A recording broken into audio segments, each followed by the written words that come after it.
Hello everyone. आज के session में हम लोग डिस्कस करेंगे difference between POP and OOP. POP means procedural oriented programming और OOP means object oriented programming. इन दोनों में क्या बेसिक डिफरेंस है, इसको हम लोग आज के सेशन में समझते हैं। ये दोनों ही पीओपी और ओओपी ये दोनों ही कॉन्सेप्ट हैं, कोई प्रोग्रामिंग लैंग्वेज नहीं है। और इस कॉन्सेप्ट के आधार पे different different programming language works करते हैं। तो कौन से ऐसे प्रोग्रामिंग लैंग्वेज हैं जो पीओपी के कैटेगरी में आते हैं, जो प्रोसीड्यूर पे बेस्ड होते हैं, और कौन से ऐसे प्रोग्रामिंग लैंग्वेज हैं जो ऑब्जेक्ट ओरिएंटेड पे बेस्ड हैं। तो सबसे पहले हम लोग जो सी लैंग्वेज पढ़ते हैं, जो बेसिक लैंग्वेज होता है हम लोग के डेवलपमेंट का, वो हमारे जो प्रोग्रामिंग लैंग्वेज है प्रोसीड्यूर ओरिएंटेड प्रोग्रामिंग लैंग्वेज है, जिसमें हम लोग फंक्शन का कॉन्सेप्ट देखते हैं। जबकि ऑब्जेक्ट ओरिएंटेड प्रोग्रामिंग हम लोग ऑब्जेक्ट एंड क्लास का कॉन्सेप्ट देखते हैं, ऑब्जेक्ट एंड क्लास का कॉन्सेप्ट देखते हैं। और कुछ ऐसे ऑब्जेक्ट ओरिएंटेड फीचर्स हैं जो ऑब्जेक्ट ओरिएंटेड बेस्ड लैंग्वेज हैं उनको मोर सिक्योर बनाते हैं other than procedure oriented programming. तो अगर दोनों के कॉन्सेप्ट की बात की जाए कि दोनों में बेटर कॉन्सेप्ट कौन है, तो object oriented programming better concept है, क्योंकि ये लैंग्वेज पे डेटा पे सिक्योरिटी प्रोवाइड करता है, जो सिक्योरिटी का फीचर्स प्रोसीड्यूर ओरिएंटेड प्रोग्रामिंग में अवेलेबल नहीं है। इन दोनों को डिफरेंस को समझते हैं। सबसे पहले पॉइंट में दिया गया है POP stands for procedural oriented programming, यानी कि पीओपी का फुल फॉर्म होता है प्रोसीड्यूरल ओरिएंटेड प्रोग्रामिंग, जबकि ओओपी का फुल फॉर्म होता है ऑब्जेक्ट ओरिएंटेड प्रोग्रामिंग, और ये दोनों ही कॉन्सेप्ट हैं। सेकंड पॉइंट है entire program is divided into function and procedure, यानी कि प्रोसीड्यूरल ओरिएंटेड में जो भी प्रोग्राम होगा उस पूरे प्रोग्राम को छोटे छोटे पार्ट्स में डिवाइड किया जाता है, और उस पार्ट्स को आप फंक्शन कह सकते हैं या प्रोसीड्यूर कह सकते हैं। लेकिन ऑब्जेक्ट ओरिएंटेड प्रोग्रामिंग में entire program is divided into objects, यानी कि स्मॉल एंटिटीज में डिवाइड किया जाता है और उस स्मॉल एंटिटीज को ऑब्जेक्ट्स कहा जाता है ऑब्जेक्ट ओरिएंटेड प्रोग्रामिंग में। नेक्स्ट पॉइंट है it follow top down approach.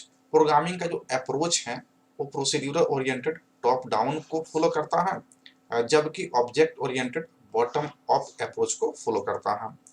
No access specifier are supported, कोई भी access specifier procedure oriented programming को सपोर्ट नहीं करता है, जबकि access specifier are supported in object oriented programming, यानी कि ऑब्जेक्ट ओरिएंटेड प्रोग्रामिंग में कुछ एक्सेस स्पेसिफायर हैं जिसको हम लोग आगे के सेशन में देखेंगे। प्राइवेट हैं, पब्लिक हैं, प्रोटेक्टेड हैं, जो डेटा को सिक्योर बनाते हैं कि किस डेटा को किस मोड में आपको एक्सेस कर सकते हैं, उस पर प्राइवेसी, उस पर जो है ना प्रोटेक्शन लगा सकते हैं। ये आपको ऑब्जेक्ट ओरिएंटेड प्रोग्रामिंग के कॉन्सेप्ट में अवेलेबल है, फीचर्स अवेलेबल हैं, जबकि यह फीचर्स प्रोसीड्यूर ओरिएंटेड प्रोग्रामिंग में अवेलेबल नहीं है।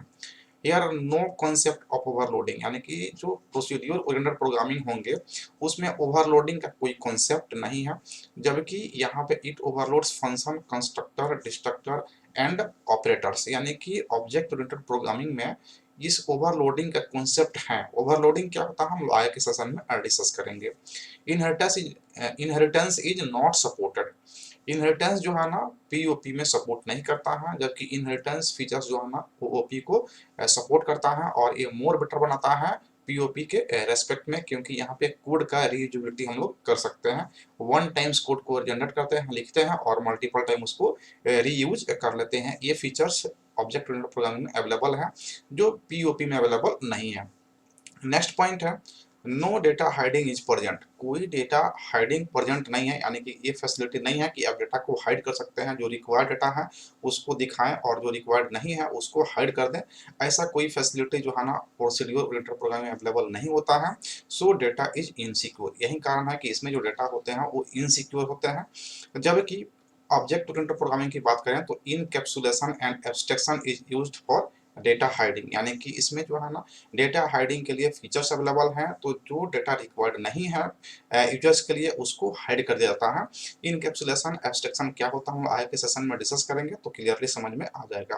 तो ये सारे फीचर्स जो है ना अवेलेबल होते हैं ऑब्जेक्ट ओरिएंटेड प्रोग्रामिंग में, जो प्रोसीड्यूर से बेटर बनाते हैं ऑब्जेक्ट ओरिएंटेड प्रोग्रामिंग को। अब इन दोनों कॉन्सेप्ट जो बेस्ट प्रोग्रामिंग लैंग्वेज है, अगर प्रोसीड्यूर ओरिएंटेड की बात करेंगे तो इस पे बेस्ट है जैसे आपका सी प्रोग्रामिंग हो गया, विजुअल बेसिक जो बेसिक प्रोग्रामिंग था वो अभी डॉट नेट जो है ना आपका ऑब्जेक्ट ओरिएंटेड प्रोग्रामिंग पे मूव कर गया है। फिर से फोर्ट्रॉन हो गया, पास्कल हो गया, कोबोल हो गया, ये सब क्या है प्रोसीड्यूर ओरिएंटेड प्रोग्रामिंग पे बेस्ड है। जबकि ऑब्जेक्ट ओरिएंटेड प्रोग्रामिंग की बात करेंगे तो इसमें सी प्लस प्लस हो गया, जावा हो गया, विजुअल बेसिक डॉट नेट हो गया, पाइथन हो गया, ये सब प्रोग्राम क्या है, ऑब्जेक्ट ओरिएंटेड प्रोग्रामिंग कॉन्सेप्ट पे बेस्ड हैं। तो इन दोनों कॉन्सेप्ट को अगर आप डिफरेंस समराइज करके देखेंगे तो आप कह सकते हैं पीओपी का full form procedure oriented programming होता है, जबकि ओओपी का full form object oriented programming होता है। सेकंड में कह सकते हैं कि लार्ज प्रोग्राम या होल प्रोग्राम को हम लोग छोटे छोटे पार्ट्स में डिवाइड करते हैं, जिसको फंक्शन या प्रोसीड्यूर कह सकते हैं पीओपी में, जबकि ओओपी में होल प्रोग्राम को डिवाइड करते हैं छोटे छोटे एंटिटी में और उसको ऑब्जेक्ट्स कह सकते हैं। टॉप डाउन अप्रोच को फॉलो करता है पीओपी, जबकि ओओपी जो है ना बॉटम अप अप्रोच को फॉलो करता है। कोई एक्सेस स्पेसिफायर नहीं है पीओपी में, जबकि एक्सेस स्पेसिफायर सपोर्ट करते हैं ओओपी को। कोई कॉन्सेप्ट ओवरलोडिंग का नहीं है पीओपी में, जबकि यहाँ पे है, यानी कि ऑब्जेक्ट ओरिएंटेड प्रोग्रामिंग में है। उसके बाद जो है ना इनहेरिटेंस को सपोर्ट नहीं करता है पीओपी, और ये सपोर्ट करता है। कोई डेटा हाइडिंग का कॉन्सेप्ट नहीं है पीओपी में, यही कारण है कि ये इनसिक्योर होता है, जबकि डेटा हाइडिंग का कॉन्सेप्ट इनकैप्सुलेशन और एब्स्ट्रैक्शन टाइप का है हमारे पास फीचर्स ओओपी में। यही कारण है ये क्या होता है, आपको सिक्योर बनाता है हमारे प्रोग्राम के डेटा को। और एग्जांपल की बात करें तो C, visual basic, Fortran, COBOL, Pascal ये सब क्या है, पीओपी पे बेस्ड है। और C plus plus, Java, visual basic, dot net, Python ये सब क्या है, ऑब्जेक्ट ओरिएंटेड प्रोग्रामिंग पे बेस्ड है।